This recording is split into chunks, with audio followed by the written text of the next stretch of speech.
मंडल बनाम कमंडल की लड़ाई। यूनिवर्सिटी ग्रांट कमीशन की रूल रेगुलेशन को लेकर पूरे देश में सवर्ण बनाम ओबीसी एससी एसटी अपने अपने हक और अधिकारों की लड़ाई का आंदोलन कर रहे हैं। हालांकि सामाजिक तनाव को देखते हुए सुप्रीम कोर्ट ने इस रूल पर कुछ दिनों तक के लिए रोक लगा दिया है। फिर भी आंदोलन जारी है।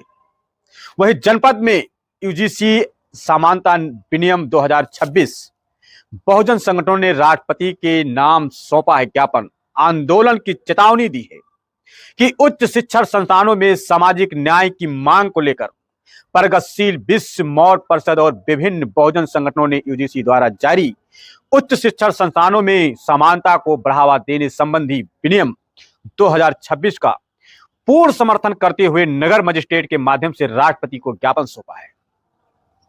संगठन ने मांग की है कि इन नियमों को देश के सभी उच्च शिक्षण संस्थाओं विशेषकर आईआईटी और आईआईएम में तत्काल प्रभाव से लागू किया जाए। भेदभाव के बढ़ते आंकड़ों पर जताई चिंता। प्रदेश अध्यक्ष आशीष कुमार मौर्य ने कहा कि नियम संविधान में निहित समानता और मानवीय गरिमा को धरातल पर उतारने के लिए ऐतिहासिक है।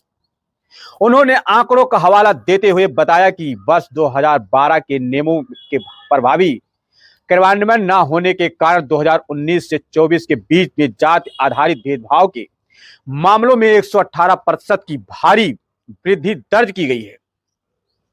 आईआईटी और आईआईएम को दायरे में लाने की मांग संगठन ने विशेष चिंता व्यक्त की है।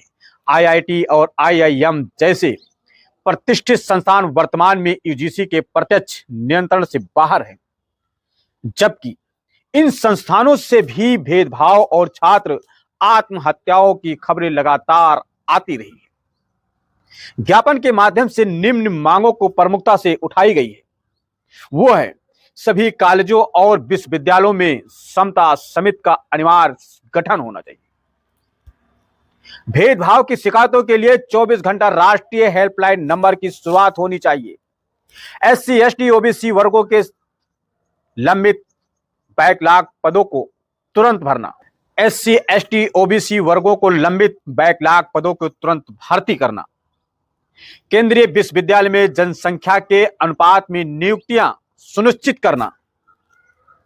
चुनाव और सामाजिक प्रभाव की चुनौती। संगठन ने स्पष्ट चेतावनी दी है कि यदि नियमों को वापस लिया गया या मांगों को अनदेखी हुई तो देशव्यापी आंदोलन किया जाएगा। 2027 के आगामी चुनावों को मध्य